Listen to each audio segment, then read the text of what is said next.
Merhaba arkadaşlar. Tekrar birlikteyiz. Hi guys, we are together again. Merhaba arkadaşlar. Tekrar birlikteyiz. Bir müddet video yapamadım. I couldn't make a video for a while. Bir müddet video yapamadım. Çünkü babam koronavirüse yakalandı. Because my dad caught coronavirus. Çünkü babam koronavirüse yakalandı. Aslında annem de hastaydı. Actually, my mom was sick too. Aslında annem de hastaydı. Fakat babamın durumu daha ağırdı. But my father's condition was worse. Fakat babamın durumu daha ağırdı. İkisi de 10 gün kadar hastanede yattılar. Both stayed in the hospital for about 10 days. İkisi de 10 gün kadar hastanede yattılar. Kardeşlerim ve ben çok üzgündük. My siblings and I were very sad.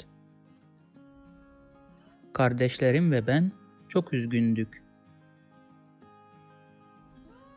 Fakat sonunda iyileştiler. But they eventually recovered.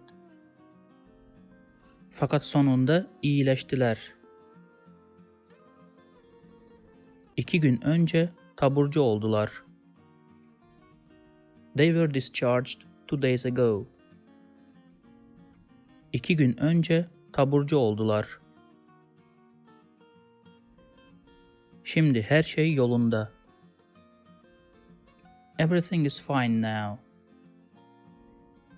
Şimdi her şey yolunda. Allah'a şükürler olsun, kötü günler geride. Thanks God, the bad days are behind.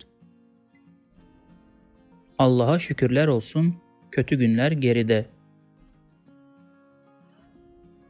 Bu arada yazdıklarım şaka değil. By the way, what I wrote is not a joke. Bu arada yazdıklarım şaka değil. Hepsi gerçek, abartısız. All are true, without exaggeration. Hepsi gerçek, abartısız. Bu aralar çok dikkatli olmalıyız.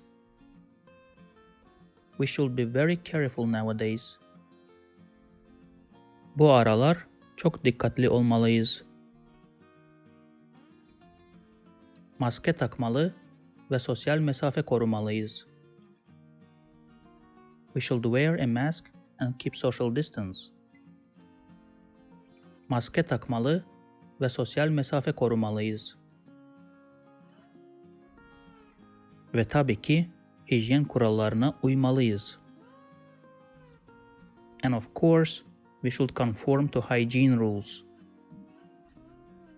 Ve tabii ki hijyen kurallarına uymalıyız. Aksi takdirde tehlike çok büyük. Otherwise, the danger is too big. Aksi takdirde tehlike çok büyük. Siz nasılsınız? Her şey yolunda mı? How are you? Is everything okay? Siz nasılsınız?